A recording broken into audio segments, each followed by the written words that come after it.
రైతులకు బోనస్ ఇస్తా అన్నాడు. బోనస్ పంటకు 500 బోనస్ అన్నాడు. పడ్డాయా బోనస్? బోనస్ లేదు, రుణమాఫీ లేదు, ఇంకా సిగ్గు కూడా లేదు వీళ్ళకు, కాంగ్రెస్ వాళ్ళకు. నిన్న చెప్తుండు ముఖ్యమంత్రి, నేను రుణమాఫీ చేసినా అనుకుంటున్నా, నేను రైతు బంద్ వేసినా అనుకుంటున్నా, వేసినో లేదో నాకు తెలియదు, పడ్డదో లేదో నాకు తెలియదు. రైతు రుణమాఫీ చేసినాం, రైతు భరోసా అమలు చేసినాం. అందరికి వచ్చిందా రాలేదా అంటే నాకు తెలీదు. అందరికి వచ్చిందా రాలేదా అంటే నాకు తెలీదు. మరి నువ్వెందుకు పికనికా? నువ్వు మా ముఖ్యమంత్రి వా, నువ్వు లేకపోతే ఇంకోట ఏంది? నువ్వు మరి నువ్వు రైతు బంద్ అయితే నీకు తెలియదు, రుణమాఫీ జరిగిందో లేదో నీకు తెలియదు. హైదరాబాద్ లో దోమలు బాగా పెరిగిపోయినాయి, మున్సిపల్ మంత్రి వాడు నువ్వే కదా. దోమలు పెరిగితే ఆటోలలో చెత్త తీస్తలేరని ముఖ్యమంత్రి బాధ చెప్పుకుంటుండు మైక్లా.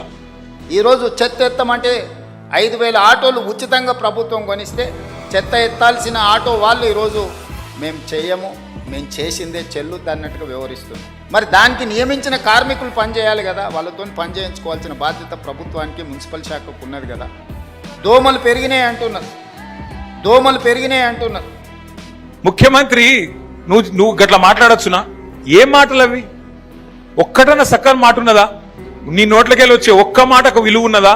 గరీబోళ్ళ ఇండ్ల మీద వాడి కూలగొట్టుడే కాకుండా నేను చెప్తున్నాడు ముఖ్యమంత్రి, నేను ఈ చెర్ల ఉన్న ఈ చెర్ల పొంట ఉన్న కొన్ని బిల్డింగ్లను బ్లాక్ చేసిన, వాటికి రిజిస్ట్రేషన్లు బంద్ చేయించిన, వాటికి ఇప్పుడు వాల్యూ 0 ఉన్నది, 0 వాల్యూ అయిపోయింది అది అని మాట్లాడుతున్నాడు. ముఖ్యమంత్రి గారు ఒకటి గుర్తుపెట్టుకోండి, 0 వాల్యూ అయ్యింది ఆ బిల్డింగ్లకు, అపార్ట్మెంట్లకు కాదు.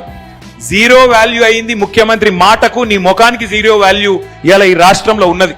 నిన్నెవడు నమ్ముతలేడు. ఇవాళ ఈ రాష్ట్రంలో ఒక్క మనిషి కూడా నిన్ను నమ్ముతలేడు.